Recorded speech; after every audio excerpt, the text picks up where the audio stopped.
So let's start again with this session with Michaël Lampson from the University of Pennsylvania, and he's going to talk about meiotic asymmetry. All right, thank you. Somehow I acquired these two dots over my name. I don't know where those came from, but it's okay. So I'll also start by thanking the organizers for bringing me from the US to Paris, and I'm hoping they'll let me stay a little while, maybe 3.5 years or so. There's not that many of us from the US here, and this is a big place. This foundation has a big place, so maybe there's space for us for a little while. All right, so the title of what I'm going to talk about is a little different from what's in the program. Sorry, I probably should have updated that at some point. There are some parallels to what's in the program, but I'm not really going to dwell on that, but I'm happy to talk about later what the parallels are. Anyway, so I'm going to talk about centromeres and particularly natural variation in centromeric DNA sequences and how that can lead to asymmetries that could be relevant for aneuploidy, which of course we know now is important for fertility. So first, a brief introduction to centromeres. Here is, I'm showing you a pair of replicated sister chromatids in mitosis, but if you're looking at meiosis, it would be sort of the same idea. So the green circle there is the centromere, or by this schematic, it's the kinetochore proteins that interact with microtubules, right? So that's how the chromosomes are going to be moved around during cell division, is by these centromere microtubule interactions. And if we look schematically, sort of dive in and say, well, what's at the centromere? Of course, there's DNA there, right? It's chromatin. And typically at our centromeres and mouse centromeres, which I'll also talk about, we have these highly repetitive sequences, and they're called satellite repeats. So these little arrows represent these arrays of satellite repeats, and so our centromeres are full of these long arrays. Mouse centromeres also are full of these long arrays of satellite repeats. Binding to those repetitive DNA sequences, we have some constitutive centromere proteins. I'm not going to go through, as you may know, there's like a whole alphabet of them. I'm just going to mention one because I'll mention it later. So these are always there throughout the cell cycle, and the one I'll mention is SAMP-A, and that's a special histone that really defines the centromere epigenetically. And I'll touch on that a little bit later also, but it's not the main focus here. But just good to keep in mind that it's the centromere proteins that really define the centromere, not so much the DNA sequences, but the DNA sequences are almost always there, these repetitive sequences. And then you have other proteins that assemble to make the kinetochore just when the cells are dividing, right, in mitosis or meiosis, and those are the proteins that are interacting with the microtubules. So what I really want to focus on here are these repetitive centromere DNA sequences, and one thing that we've known for a long time is that they're rapidly evolving, highly variable, even between individuals, right, from the same species, also rapidly changing between species. And I'll show you a little of some examples, and we know this really well. We've always known it, but we know it in sort of excruciating detail now because of all the long-read sequencing and the T to T, genome assemblies and all of this, where we know exactly what these arrays look like now. And I'll show you a couple of examples from human data, just making the point of how variable this is. So this is work from Evan Eichler's lab, a lot of it from Glenys Logston, who's not on this long list of authors, or maybe she's buried in there somewhere, but has done a lot of this work. And this is just to show you how quickly these satellite arrays can change. So this is one chromosome, different parts, different places on the centromere array on chromosome 19 in one family, from one generation to the next. So this is over one generation. These arrows are the same as the arrows I showed you before, right? These are these repetitive elements. And you can see in one generation there were 2 kb gained, or in another place on the same centromere of the same chromosome, 1.7 kb were lost. So these really dramatic changes can lead to extensive variation, right? You can easily imagine. Other examples from this paper, they see single events like this as large as 12 kb, right, in just one generation. And so because of that, you can easily imagine you're going to get a lot of variation between individuals, and that's plotted here, right here, all the chromosomes. This is another paper from the Eichler lab. There's Glenys. And on this axis, you see the length of that repetitive array, right? So they're really large, right? This is megabases. And if you look at a chromosome, for example, I'm going to show you chromosome 21 on the next slide, right? You can have really short arrays or really long arrays, right? Massive differences in the length of this repetitive array. And the point here is not that short ones are better than long ones or long ones are better than short ones. There's really no reason to say that, right? There are people walking around with the short arrays and people walking around with the long arrays, and they all seem to work fine.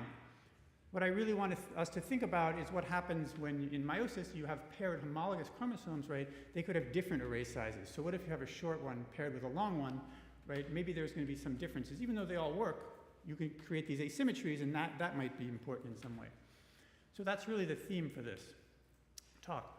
So what really helps focus us on that is another paper from the same group, from Evan Eichler's group, and they looked at this is one, N of 1, this is one parent-child trio, which is a trisomy, so the child is a trisomy, right? And they sequenced the child and the two parents, and they chose it because the child is a trisomy, which of course means that you got 2 copies of chromosome 21 from one of the parents. In this case, they got 2 copies from the mom. So that's the mom here in sort of the yellow outline. And the point here is that this shows you that array structure of one of the chromosomes, and this shows you the array structure of the other chromosome, right? These would be the 2 homologous chromosomes in the mom. The child got both, right? That's how you got the trisomy. And there's this big asymmetry, right? You have a large and a small. Presumably those were paired in the mom, and both were inherited, indicating there was a mistake. And so this is sort of provocative, right? Maybe this asymmetry could in some way be causing or sort of increasing the risk of having a trisomy, right? Of missegregating this chromosome. But it's only one, so it's really hard to say anything very conclusive.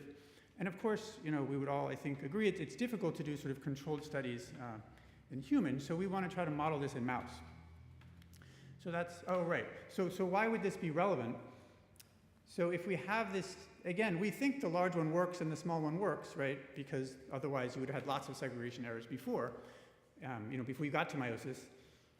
So both work, but when they're paired, we would think that maybe you have differences between the centromeres on the 2 sides of this meiotic bivalent, right? This would be meiosis 1, that would be the small, that would be the large, and maybe those differences could lead to differences in how the 2 sides of the bivalent interact with the microtubules. And I'm showing you schematically here, but I'll show you some data to sort of support this later, right? If they're interacting with the microtubules differently on this side versus that side, you might imagine they don't align properly in the middle of the spindle the way they're supposed to, right? When the 2 sides are the same. So that's sort of the idea that we want to test. And so here's the hypothesis, just sort of restating that array size asymmetry, like we're seeing here, maybe could increase the risk of segregation errors because you'd have differences in how the 2 sides of the bivalent interact with the spindle microtubules. Now, maybe you would say, oh, this is obvious, of course, they're different size arrays, they're going to be different. It's not so obvious because of what I mentioned before, is that even though we always have these repetitive sequences at our centromeres, it seems like maybe they don't matter that much, and this sort of had been an issue in the centromere field for a long time, because the centromeres are really defined epigenetically by this special histone, which I mentioned before, called SEMP-A.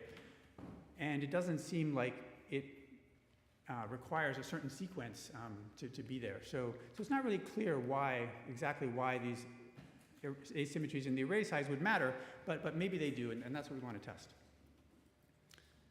Okay, so how can we model this in mouse? So this is data from Beth Dumont's lab at the Jackson Labs, and she measured how much, in mouse, in human it's called alpha satellite, those repetitive satellites. In mouse we call it minor satellite. It's different, but same idea that you have these repetitive arrays. That's what's at the centromere, and also, I'm not really going to talk about this, but there's major satellite, which is a little different from the minor satellite. That's at the pericentromeres. And so they measured how much major satellite, how much minor satellite in all these different mouse strains. And sort of surprisingly, the major satellite is pretty consistent. In the minor satellite, you see quite a lot of variation. This is a log scale on this axis. And so we're going to basically take advantage of this variation and use this strain, which is black 6, which probably many of you are familiar with, right? A very common lab strain. And this sort of more unusual strain, which they called Zelendi here, we call it Chippo. I don't really know why it has those 2 names, but I'm going to be calling it Chippo just because that's what we've always called it. And this is a strain that was isolated from a natural population, I think in Italy, on a mountain somewhere or something. Anyway, it doesn't matter. I'll tell you in a minute why it was isolated and why it's interesting, why it was originally isolated and why people were initially interested in it. But the point right now is that we have these vast differences in the centromere repetitive array size. So you can imagine if we cross black 6 to Chippo, right, we have a large and a small, right, and we look at the, and in the next generation, of course, we'll have, in the progeny, right, we'll have one of these and one of these, they would pair, and so we would get that asymmetry, right, that we're interested in. Okay, so it's not so simple, unfortunately, because the reason that people have studied Chippo is not because they had small centromeres, nobody knew that until relatively recently, it's because they have all these Robertsonian fusions. So typically, if you look at a mouse karyotype of sort of any strain you might have in the lab, or mostly that you might collect in the wild from natural populations, they're all telocentric, right? So the centromere is at the end of the chromosome. And in Chippo, we have 6 of those telocentrics, but we also have 7 of these so-called Robertsonian fusions, which is a fusion of 2 telocentrics sort of at the centromere. So you take one of these, fuse it to another one of these, so it could be like chromosome 1, chromosome 2, you fuse them. That's the Robertsonian fusion. Now the centromere is in the middle. And so this strain has a lot of these. Why they have those, it's sort of a whole other story, which we can talk about separately, but I don't want to get into it right now. So now things get a little messy, right? Because if we make our hybrid, right, these 6 are going to pair with 6 of these, right, the homologous chromosomes from the other parent. So we would get these bivalents, which are sort of normal bivalents, the way you would expect. But then from this parent, we're also going to get 7 of these fusions, right? There's the fusion, and it's going to pair with its now 2 homologous chromosomes, right? Because this is a fusion of 2 chromosomes. So it's going to pair with 2 chromosomes coming from the other parent, right? And now we get what we call a trivalent, right? Which is this one paired with these 2. So we will have 6 bivalents and 7 trivalents. And this makes things sort of difficult to analyze if you want to look at aneuploidies, because we already know that trivalents cause problems. Meiosis is not really set up to deal with trivalents, and so you'll often get segregation errors just because there are 3 chromosomes here that you're trying to move around in the right way and not just 2. So that really complicates things. So, but we can learn something, and sort of touching on some of the ideas I already brought up, by looking at this Chippo hybrid, and this is all older work. And so what can we learn? Well, I'm just going to basically focus on these bivalents, right, where we have a normal, right, 1 paired with 1, not 1 paired with 2.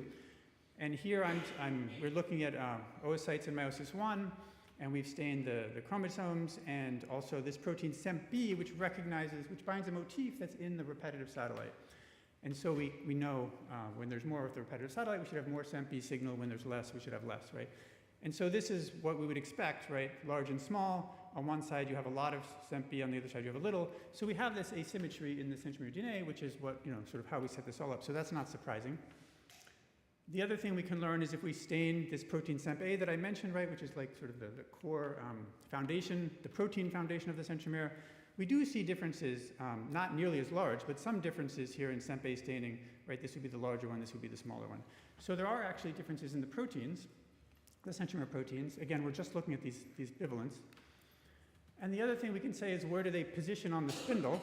So here we've stained the poles with a pole marker. This is aurora kinase. You heard Karen mention aurora kinases. This is aurora kinase A, which is at the poles.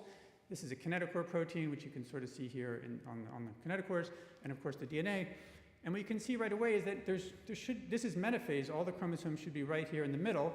They're not. They're all off center. And if we sort of dive in and look at optical sections here, you can see some of the chromosomes are off center towards this pole. Some of the chromosomes are off center towards that pole, right? And you can see here all these asymmetric pairs of kinetochores, right? A larger one and a smaller one. So they're all off center. And so this is consistent with the idea that I told you before, right? When the centromeres are different on the 2 sides of the bivalent, it looks like they are interacting differently with the microtubules, and presumably that's why they're off center, right? It's because there's sort of more pulling on this side relative to that side. So this is all consistent with the way we sort of set this up. Okay, but as I said, if we really want to look at what happens when they go through meiosis and if they make errors and so on, we really don't want these trivalents because those make things really messy. And so we want to get rid of them. So this was a big effort. I'll try to briefly summarize it, but it was kind of painful. The idea is that we can make this hybrid. This is what I just showed you. And then we can back cross it to black 6, right, which is this one, which is only telocentrics. And when we back cross, right, we're crossing this to this, right? From this parent, we have to get this large centromere. For these chromosomes, we're going to get telocentrics. We could either get a large or a small, right? So this or this. For these chromosomes, we could either get the fusion, or we could get the pair of homologous chromosomes, or we could get an aneuploidy, but those will probably be inviable. So this is sort of a low fertility cross, but it's not sterile, so it's okay. We can work with it. And so basically what we want to do is take the progeny here and select, so we genotype them and select ones that have the small centromeres, that have more of the small centromeres or more of these, right? We want to get rid of these fusions, basically. So we do this over a few generations of backcrossing. And ultimately, what we want to get is we want to be homozygous for we have to take these and then cross them to each other, right? We want to get ones that are homozygous for this, or homozygous for this, and get rid of all those fusions, right? So that's the goal of all of this, which I don't want to go through in too much detail, but I think hopefully you sort of get the idea. And so after doing that over several generations and genotyping and doing different crosses, we did successfully get strains that are homozygous. Here are the 5 of the 6 that have small centromeres in the CHIPO strain. And so we can get homozygous for chromosome 7, 18, or chromosome X, homozygous for the small centromeres in one strain, which I call 3S for 3 small, right, 1, 2, 3. Or we can get homozygous for chromosome 10 and 19, which are 2 of the other ones, right? So this is 2S. So this by itself doesn't give us any asymmetries, right? We need to make them homozygous so that we can maintain these, right, and not lose those small centromeres. But when we cross them to each other, now we can make a hybrid, right? We cross this one to this one, and so for each of these 5, now we get the asymmetry, right? Where one homologous chromosome has the large centromere and one has the small centromere, and so when they're in meiosis, of course, the large and the small will be paired, and that's really what we want to study and not have any of those weird trivalents. So ultimately, when we do this cross, right, we're going to have 5 asymmetric bivalents, which would be these, and then 15 symmetric bivalents, right, which would be all the rest. And we really want to ask what happens to these. And again, same idea, right? 5 would be like this, 15 would be like this, and we want to ask, does this now cause problems when we have these asymmetries? Okay, so some of this data is similar to what I already showed you, but just sort of making the same points again now that we've done all this complicated crossing. Right, this is our hybrid. We crossed the 3S to the 2S, right? So we have 5 of these asymmetric bivalents. If we stain with this SEMP protein, which again recognizes the satellites, right, we see these huge asymmetries, large and small, right? That's expected. And if we look at the centromer protein, right, the SEMP protein, we see the same thing. At the protein level, we also see asymmetries. So for example, if you look across the symmetric bivalents, the intensity ratio is 1, meaning the 2 sides are the same. If we look across the asymmetric bivalents, right, it's where we're putting like the smaller over the larger, right, it's much less than 1. So that's the kind of asymmetry you're seeing here, right, like a large one and a small one. So we still have these asymmetries, of course, in the satellites and in at least this particular centromer protein, just like I showed you before. Again, same idea about the microtubule interactions. The spindle axis is like this. The chromosome should be lined up in the middle, like on the metaphase plate here. And we're basically looking at all the bivalents here. We've labeled SEMP here so we know which are the asymmetric ones, right? They're going to have a large and a small. And then we're going to quantify the position. If it's right in the middle, we say it's 0. If it's near the pole, we say it's 1. So I think I mislabeled these. The symmetric ones are close to the middle, so they're at 0. And the asymmetric ones are off-center. They're close to the pole, so they're closer to 1. So the asymmetric ones, this is mixed up. The asymmetric ones are closer to the poles, which again is consistent with what I showed you before. So they are off-center, again, suggesting that you have different interactions with the spindle right on the 2 sides. Okay, so then what actually happens? So we can image these live through meiosis. We've just labeled, we've used a DNA dye to just label the chromosomes. Right, it should look something like this, right? The chromosomes segregate in meiosis 1, and half go to one side, half go to the other side, right? That's normal. And in the control, mostly we see that. In the hybrids, we see 2 different things. One is sometimes we see lagging chromosomes, right, where these are sort of left behind or segregating more slowly than the rest, but usually they do eventually segregate.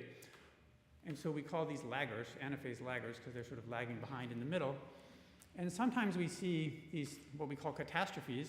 And I don't really know why this happens, but we see it pretty frequently in these hybrids, is that you have this huge mass of chromosomes in the middle, and they don't really segregate, and so that just looks like a mess. And so we can quantify this. In the controls, we see sometimes laggers, sometimes catastrophes, but fairly low frequency. In these hybrids, right, where we've made these 5 asymmetric bivalents, both of these things are much more frequent. So the way we've done this is sort of simple, right? We've just labeled the chromosomes. We don't know which chromosomes these are. So we'd really like to know, for the laggers anyway, where we can sort of see individual chromosomes, are those really the ones that have the small centromeres, for example, that are coming from those asymmetric bivalents? We can't see that here, but I'll show you that on the next slide. The catastrophes, it's hard to say much because it's just like a mess in there. But we can get some information from looking at those laggers. And so we could do the same thing, but now we've labeled the chromosomes. We've also labeled, again, this SEMP protein, right, which should have a bright dot if it's a large centromere, or a dim or undetectable dot if it's a small centromere. And so here you can see there's two laggers. One has a bright dot, one has a dim dot, which you can't even really see there. This is just sort of a schematic, right? We went from metaphase to anaphase. There should be two univalents there. That's what these two should be. And so we can just say, how frequently do we see those small ones that are lagging? And so if we've looked at 52 of these laggers from 21 cells, 37 of those have small centromeres, meaning we can't really see the CEMP or it's very weak. So that's a really high percentage, right? 70%. All of those must have come from these asymmetric bivalents, right? Because the only way we have small ones here is when they're paired with large ones. So those must have all come from those asymmetric chromosomes. The null expectation would be only 5 out of 40 should be those small ones, because that's how many small ones we have in these cells. So that's a lot less. So clearly they're way overrepresented. Some of these large centromeres, like that one, could conceivably also come from asymmetric bivalents. We can't really say because we don't have enough resolution to track, did this one come from a symmetric bivalent or from an asymmetric bivalent? So we could be undercounting here. But just based on this difference, it's very clear that the small centromeres are overrepresented in those lagging chromosomes. So it seems like being asymmetric does cause problems. Okay, so then the last data I'm going to show you is actually looking at aneuploidy. And that was sort of the motivation for all of this. When we have these asymmetries, does it increase the risk of aneuploidies? And so we're going to let them go through meiosis 1, and we're going to collect these M2 eggs and do sort of a standard single cell whole genome sequencing and read counting to determine copy numbers, right? This is all very standard. We're just using that, using the read counts to determine aneuploidies. And so this is what the data look like. So here, each row is one cell that we sequenced, right? One egg. Each row is one egg that we sequenced, and then the columns are different chromosomes. I've organized them in this sort of weird way. So these 5, right, are the ones where we have asymmetric bivalents. So we put them all on the left so we can sort of group them. And then the rest are the rest of the chromosomes, numerically. So in this case, we're using as our control this 2S strain, which is homozygous for 2 of the small centromeres, right? There's no asymmetries here, right, because they're homozygous. And then they have 18 homozygous for the large centromeres. And we see a few errors. Gray box means normal, and red or blue means there's mistakes. If it's blue, it's 0 or 4 copies instead of 2, right? There should be 2, like this. 0 or 4 means you had a whole univalent that missegregated. So either this one went to this side, so everyone's on this side, or this one went to that side, and you get 0 on this side, right? So that's 0 or 4. We also see 1 or 3, which is missegregation of like a single chromatid, so one of these, right? Instead of missegregating the whole univalent. So we see both of those in controls, but fairly low frequency. And then if we look at these hybrids where we have our asymmetries, now the grouping makes more sense, right? These 5, which I boxed here, are the 5 where we have asymmetric bivalents, and the rest, right, these 15 are all the symmetric bivalents. So right away, I think you can see there's more errors, right? So there's many more colored boxes here than there were up here. But there's a couple of interesting points here. One is that I think what we would have predicted is that we would see maybe more errors here, but not over here, right? Because these are the ones that are asymmetric, and it's not clear why these should be affected by those. But it looks like we have more errors overall, so that's kind of surprising. And I'll show you a quantification of that in a second. The other thing that's a little surprising is if we look at what kinds of errors we're seeing, it's mostly these, 1 or 3 instead of 0 or 4, meaning we missegregated a single chromatid, right? Not a whole univalent. So that's in meiosis 1. So that's also maybe a little, we didn't necessarily expect that. So here's the quantitation of this. In the controls, right, we can group them by these, which are homozygous for small or homozygous for large, right? And the error frequency per chromosome now, this is error frequency per chromosome, is pretty low. In the hybrids, we have the asymmetric bivalents, right, which are these, and we have the symmetric ones, which are these, and both are high and pretty much equally high. So it seems like having these asymmetries causes problems not just for this bivalent, but for the whole cell in some way, which we don't really understand. But we would guess it relates back to those catastrophes we saw, where sometimes we see lagging chromosomes, which could be like, one or a few of these causing problems, and sometimes we see these catastrophes where there's like a lot of chromosomes stuck in the middle. That may explain why all the chromosomes are having problems. Okay, so just to conclude now, really we wanted to ask about functional significance of the variation in the centromeric satellites, and we're looking at asymmetries.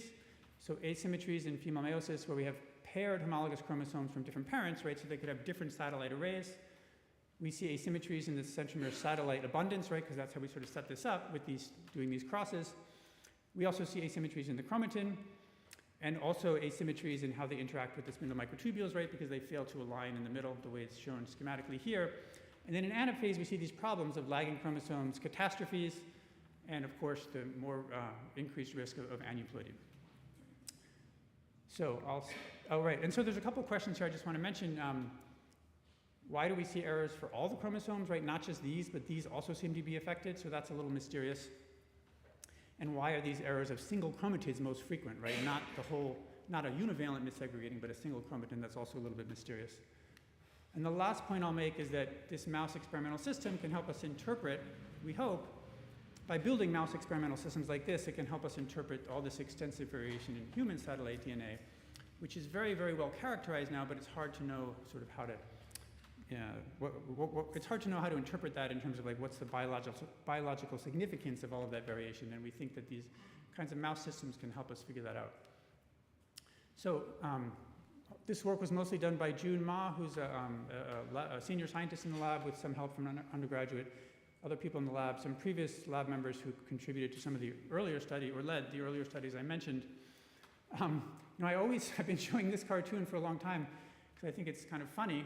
Though I have to say, looking at it now, I can have some sort of deeper, some sort of darker interpretations, right? These little mouse scientists are being controlled in darker way, in more nefarious ways by the people who are lowering in the grant money. But it's all right, we'll leave that for another time. All right, thank you.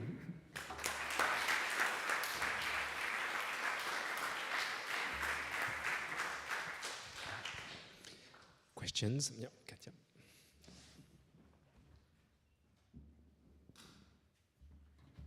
Very, very nice. I was wondering, I got intrigued in your introduction on the human chromosomes. So we have chromosome 3, I think, that has hardly any variation in the sequences compared to the other chromosomes. So is this chromosome also missegregating less? Or is that not? I don't know, it's a good question. I don't know, maybe someone else here knows. Because that could actually show that this variation is it's really causative for. It's a good question. I don't know. Maybe someone else in the audience might know that better than me, which are the most likely missegregating. Very interesting talk, thank you. I was wondering if the amount of asymmetric equivalence, like if you have only one asymmetric pair versus 4, would influence the error rate. Yeah, that's a great question. We started thinking about that question once we realized, it took us a while to realize that the way I presented it here, that it seems like the asymmetric ones are affecting all the other ones. And so, you have to have a certain number of asymmetries for that to happen. So we don't know that yet, so we're going to go back and look at like when you just have 2 asymmetric, does that cause problems? So we don't know, but I think it's a really good question. But we didn't expect that, so we didn't set it up that way in the beginning. We just wanted to have as many as possible so we'd have like more chromosomes to analyze that were asymmetric. We didn't expect that it was going to turn out like this. But I think that's a really good question. So very fascinating. So why indeed the fact that you have the asymmetry influences the segregation of the chromosome? Do you think somehow either the recombination is happening less well in prophase? I mean, I wouldn't expect that. My guess would be that somehow, it makes sense to me that when you're asymmetric, you have different levels of kinetochore proteins on the 2 sides. That makes sense that you would be off-center on the spindle, so that I can sort of rationalize. And then if you're off-center, maybe your centromeres on one side are, maybe your centromeres are more likely to bind microtubules coming from the closer pole or something like that, and that might lead to segregation errors.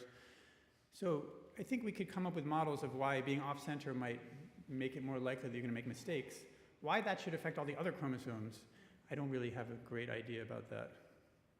But don't you think that somehow it could be a consequence of things that have happened much earlier during prophase? Either, because the centromere also they have to gather, on the nucleolus. So could you also somehow affect this process? It's possible. Transcription levels? It's possible. I mean, I would say that most the small and the large ones, they all seem to work.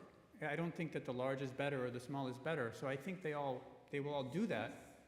Because even in your, so even when you don't have asymmetry, Yeah. you have a mix of small and large. Yeah. And you already have errors. You also have errors in the rest of the chromosomes. Oh, I think those, yes. So I don't think those are, I think we would see errors, some errors no matter what, even if we just had a strain. At this rate? Well, we should look at that more carefully. It's a good point. Yeah, so we don't have, I didn't show you the data in that way, so we would need to go back and look at like just black 6. Yeah, that's a good point. So I'm not sure, for the catastrophe you showed, what happened after? Are they retained all in the oocyte, or are they going to divide at one point and some of them will go in the polar body and some will stay? Because if they stay in the oocyte, you would have 4N all the time, which They is would not all the be case. 4N. Yeah, no, it's a good question. I mean, if it's all 4N, that might just look like normal, because it's all based on relative recounts between the chromosomes. So we might, that one we might sort of mischaracterize. We don't know exactly what happens after that, and also, these are on the microscope in vitro, so it might not be exactly what happens in vivo. We didn't follow them that carefully, because we weren't really expecting this. So I would guess that they're going to divide, but make a lot of mistakes, and that would be consistent with what we see of, like, in some cells we see lots of aneuploidies. So I think they probably do divide, but a lot of chromosomes are missegregating. So I'm wondering if the line is, like, you started with that they were isolated for these fusions, and if they're just, those smaller ones are prone to those fusions, and that some of the effects on the other chromosomes might be inappropriate interactions. I mean, I don't think they're making fusions, in the few generations that we keep them in the lab, if that's what you're asking. Maybe just starting those interactions, and that's influencing the segregation. It's possible. I think the fusions happen, I think there's always some chance of Robertsonian fusions, and it happens in us too. Not so frequently because we don't have that many telocentrics. I think there's, sorry, this is like the whole other story of why we were studying this in the first place, but I think that the fusions happen always, and the reason that these strains accumulate fusions is because after they've happened, they tend to sort of preferentially segregate them to the egg. And so they tend to keep the fusions rather than, like, getting rid of them, putting them in the polar body. But that's like, we can talk about that later. That's like a whole other story. I don't know that it could be. I don't know there's any reason to think that it's affecting interactions with other chromosomes. I'm really interested in, like, the last phenotype that you showed, that, like, you have, like, missegregation, like, everywhere. Have you tried, like, to look at, like, other parameters, like, I don't know, the timing between GVBDs to anaphase? Is it changed?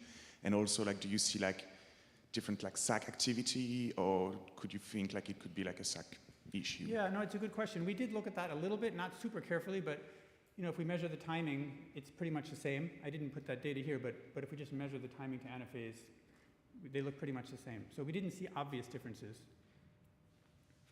Yeah. I had the same thought. I was wondering what's going on with the SAC activity, and maybe it's like kind of jacked up, and so you're getting microtubule depolymerization on all of the kinetochores, and that's why you're seeing this catastrophe. Have you seen that in the live imaging? Do they come off? To, like, fix the errors or something? Like, it thinks there's an error.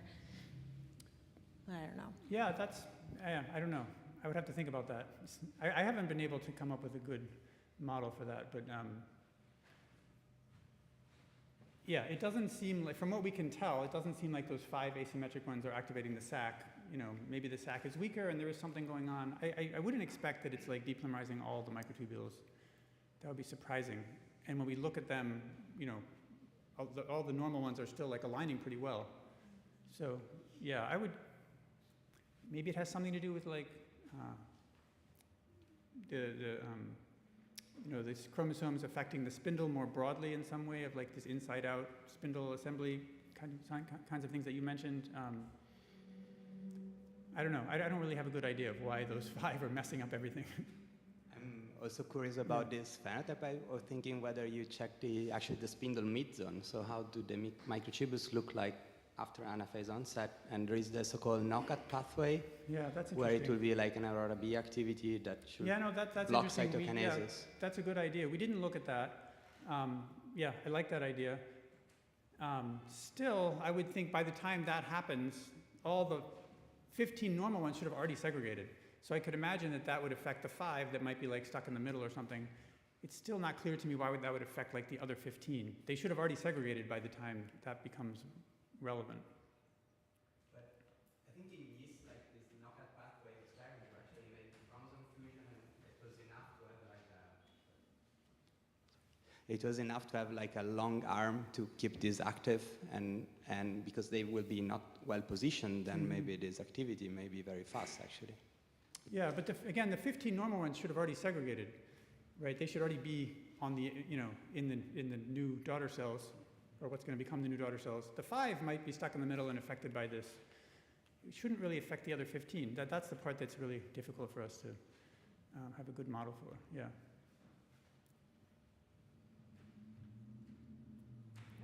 Thank you. Thank you.